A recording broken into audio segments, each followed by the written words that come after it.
Welcome to the Future of Payroll and Workforce Management Insights by HR.com, your go-to resource for insights into payroll and workforce management. From navigating compliance and technology trends to exploring the latest in global payroll solutions, we're here to keep you ahead of the curve. Join us as we dive into the forces reshaping payroll and share practical strategies to optimize your workforce management. Let's get started. Well, hello, everyone, and welcome to the latest episode of Future of Payroll and Workforce Management, a podcast here at HR.com, where I am executive community leader of a Future of Payroll community and do several other things. But enough about me. My guest today is Jim Medlock, a payroll compliance educator at Medlock and Associates and the president-elect of Payroll.org. Welcome, Jim. Thank you, Brent. It's nice to be with you. Oh, yeah, absolutely. The pleasure is all mine. And thank you for agreeing to do this episode of the podcast. We have a very interesting topic to discuss. It's a little bit of a twist and angle on the whole strategic payroll conversation, which has been brewing and sort of growing in our space for many years. But maybe before we get into it, if you would please share with us, with the audience, I like to ask everybody this question. What galvanizes you? What really gets you up and running every day when it comes to the world of work? Because we all have a passion in this space. Well, it's really a little hard to say, Brent, because I retired 6 years ago officially. But as my wife says, I have changed how retirement works and have continued to support and work with PAYO since I retired from being the Director of Education and Training at PAYO for 25 years. So my real focus is on helping payroll professionals ensure that they meet all the regulatory requirements. And in the last 3 years, I've been working with PAYO to develop and teach courses in analytics, how we can use the data that we have. We have such a wealth of data, but being able to use that data to help demonstrate to senior management, to the C-suite, that payroll is more than just pushing that button and getting the checks out timely. Payroll has data that can really make their decision making much easier. Yeah, you know what? You provide a really good segue into the topic today, and congrats on sort of reformulating the definition of retirement. Uh, I you're right about this. You know, the payroll has really evolved over the past several decades. I mean, we wouldn't be even having really this data conversation, I think, certainly 4 or 5 decades ago. But because of the advancement in technology, it's at least theoretically possible for payroll departments to provide a lot more value of a much higher level than just making sure that everybody's paid on time, which is really a great boon to the profession. When I'm teaching the analytics course for PAYO, one of the things I like to bring up is that I didn't know that I was using analytics 30 and 40 years ago, but I actually was because I needed to find certain types of information about employees. And whether it's from a standard report or from a query, I had reports that provided that information. And so it's really been something that we've been doing all along. We just didn't know we were doing it. Yeah. You know what? You've you made me think of something. It's funny. I mean, it's really the technology today has really facilitated payroll department's ability to kind of harness that information and really make sense of it because they have some of the mental white space to actually even think about it instead of just being solely focused, just heads down on making sure payroll gets processed in time.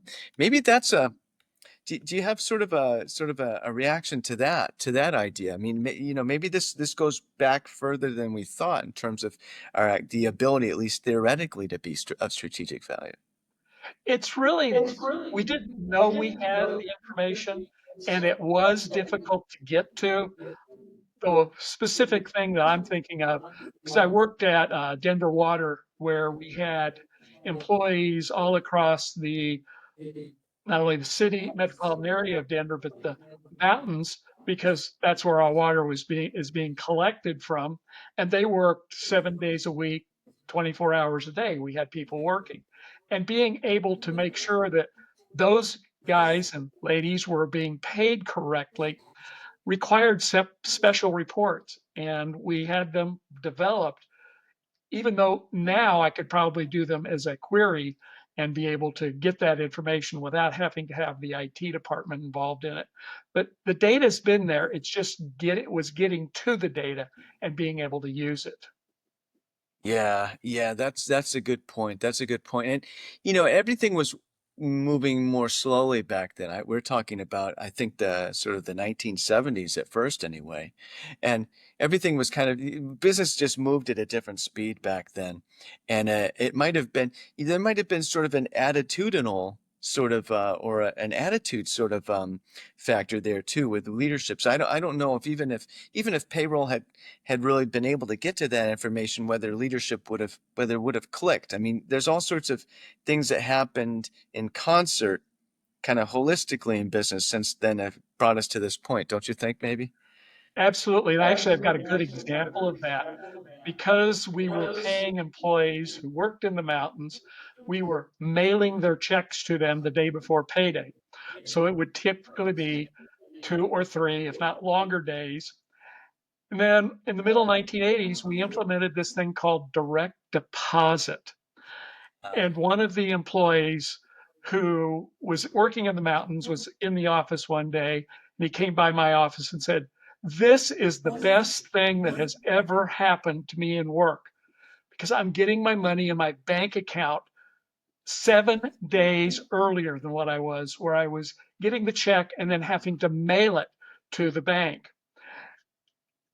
And he Wow. was actually banking at one of the really small banks out on the eastern plains of Colorado. And so I called him up and I said, "How are you getting the information from us?" And they said, "Oh, we get a printout from the not from the not banking group of who we have, and we have 3 people who get direct deposit as our clients." So, it's taken quite a while, but we've seen such a massive change in technology, whether it's through paying employees, and now we see with the earned wage access that an employee can get their money if they need it to avoid getting into a financial stress where they might have to get to a payday loan, or being able to make sure that that pay is going to be correct that they're receiving, because the technology allows the interface between the EWA provider and our data to make sure that that employee knows exactly how much they have available. And even though we may be limiting a little bit, the technology has been something tremendous. And I think all of that really ties back to the customer experience. What I like to think of as customer service. My dad was a pharmacist and he owned a drugstore. And there were many times, and I even remember a Christmas Day one time where he got a call from a doctor who had somebody who needed a prescription right away. We went to the drugstore, filled the prescription, and drove out to the person's house. Now, those types of being able to see what the customer needs, whether it's a payroll customer wanting to know why their pay has changed, or what's the reason that they didn't have enough withholding reported on their W-2 form, all of those types of things, we've got to be able to provide that information, and the data we have gives the information to be able to share it with them. Oh, absolutely. It's funny, and you know what? And you kind of detailed this thing. It's there was actually sort of like an archaic version of direct deposit. So I mean, there's even there's been an evolution in how direct deposit is carried out. You also brought up something really interesting. Is that we used to have, again, at a much slower pace, but there was this sort of real sort of person or in real life IRL, as Gen Z calls it. I call it IRL too. Honestly, I've adopted their nomenclature, but there was a lot of IRL back in the day because that's all there was, right? And then technology was introduced to a lot of business processes, all business processes eventually, right? And it's almost as if we've been trying to get back to the garden for a long time almost, but using the technology to maybe make the garden, sorry to take the metaphor too far, it's a Woodstock metaphor, but to get back to that IRL in a much more facilitative way that's maybe more effective than it was back in decades past. It's just amazing what we can do now is what we couldn't do, but we still have that information. Yeah, yeah, absolutely, absolutely. I have a question. Let's get into some nitty gritty here a little bit. What are the most, in your opinion, what are some of the most significant strategic contributions a modern payroll department can make to an organization's overall success? I think it's looking at what the organization's strategic goals are, and there's got to be one or two of them, such as lowering turnover, that we've got that data right at our fingertips. And being able to provide that data not only to those in the C suite, but also break it down by business unit and then even farther in some cases to show where that's actually happening so that then there can be work done to see why is it happening there and how can that be improved so that we meet those strategic goals, make the organization much more effective and efficient. Yeah, yeah, yeah. I mean, there's all sorts of things. There's all sorts of information that the payroll department possesses that can inform all sorts of things. So, for instance, global expansion, right? The organizational leadership, because of an opportunity to mitigate diversify risk, excuse me, or to increase revenue or profits, right? There might be a decision. Hey, let's expand into X, Y, Z or Z region in the world, and there's all sorts of compelling rationale for it, and the payroll department can really help in sort of planning that, right? Or maybe even adding that piece of information to, that might give organizational leadership a little bit of pause. Yeah, we definitely want to go into this region, but okay, we need to really make sure that we get X, Y, and Z in order first, or get that under control. Paying our in terms of paying our people before we do it.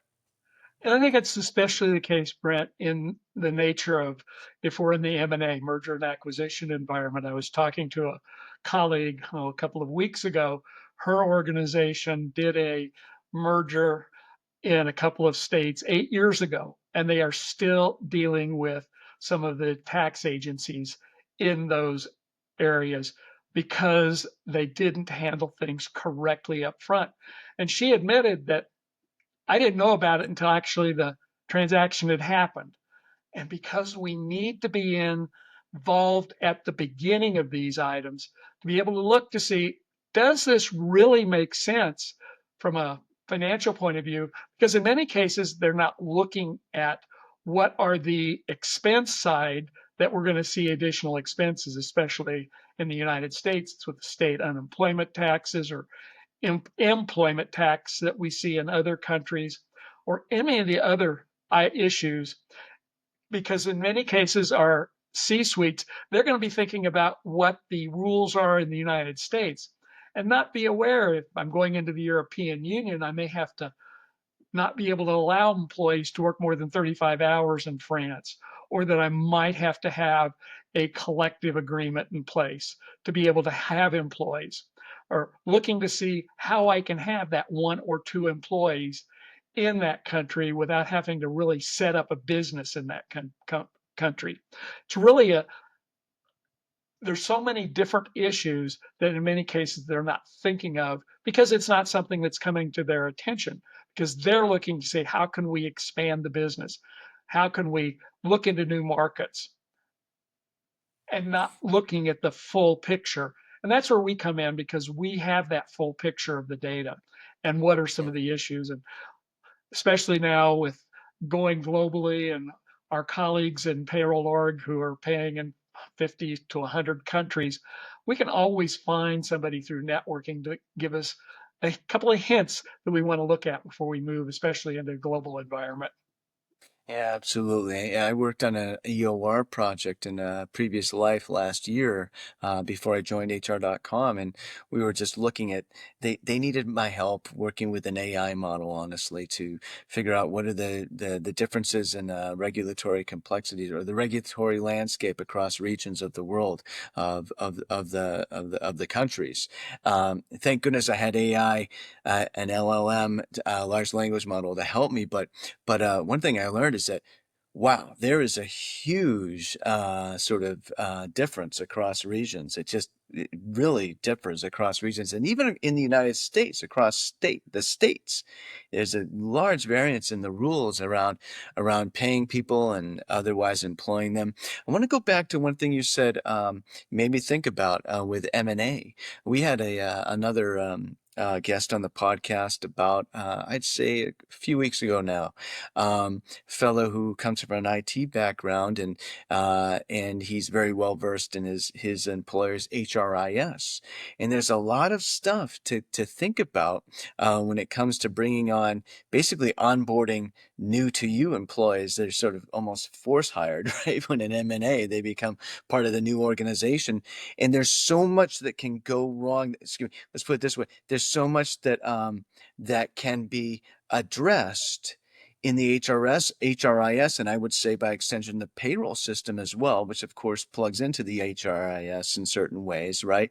To ensure that that experience is a positive one to support the employee experience, because payroll has sort of a visceral impact on the employee experience, and I know that you and I have spoken about that in the past too. Yes, it's very important.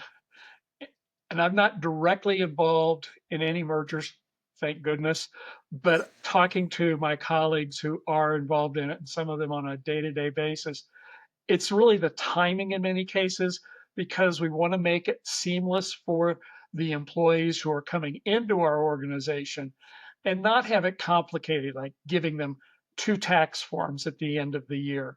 So, and they understand, well, I work for one company. Why am I getting two tax forms?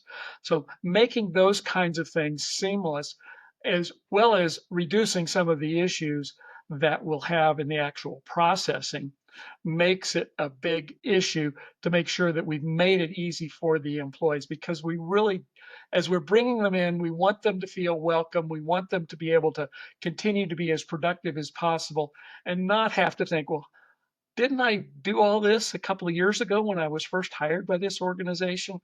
And then having to do that all again, just making it much easier process for employees, and having them being able to see and get questions and answers. And I think that's one of the issues that we're going to face in the payroll industry is how far do we go? And you mentioned the uh, AI and the generative AI and how it can be used to answer questions, but how far do we want that to go to still give that personal touch to the person who is our employee, not forcing them to try to find things on our website or other places, but being able to talk or get feedback from someone in the payroll department or the HR department about what exactly is going on and why is this happening and how we're going to fix it. Yeah, you make really good points, and I've seen folks kind of thinking about this. How can we bring large language models into it to maybe answer more routine questions, and then get somebody to a real person faster, because those real people have more time to deal with the more complex questions that really build that rapport between the payroll department and the rest of the employees of an organization, and start to elevate it as a destination for a positive impact on the employee experience, as opposed to getting it right every payroll process just so that it is a negative impact on the employee experience. One other question I wanted to get to real quickly that we talked about, it's a little bit of a tangent, but it's interesting given your it's also it's related. Interesting given your long history in the space. Um, there's a lot of there's a wealth of knowledge held by payroll professionals that've been around for a while in terms of they've navigated very manual processes. And a lot of the new folks that get into payroll today, they've never processed payroll manually from beginning to end, and we're not saying that they necessarily need to have that sort of background. I've never extracted oil myself from the earth in order to get it put into the oil tank in my house so I have heat every winter. But there's something to be said about this historical sort of intellectual property. How can we capture that and leverage this expertise that folks like you bring to the industry for posterity, for the next generation, so vendors can develop technology that's as effective as possible for payroll and all sorts of other things. Well, I will have a little slight disagreement with you Okay. about not needing to know those methodologies and calculations. And I'll give you an example of something that happened. Oh, it's been probably almost 20 years ago. I was responsible for Payo's payroll. So I was the one person payroll department. And it was the first payroll in January. I had contacted and downloaded the update to our system. It was a DOS-based system, if you can imagine, but we were still using that. And I updated it, said that it went in fine. So one thing that I learned many years ago is always to check calculations at the beginning of the year, and also always to check calculations anytime there was a change in the calculation. So in this case, there were changes in the federal income tax calculation.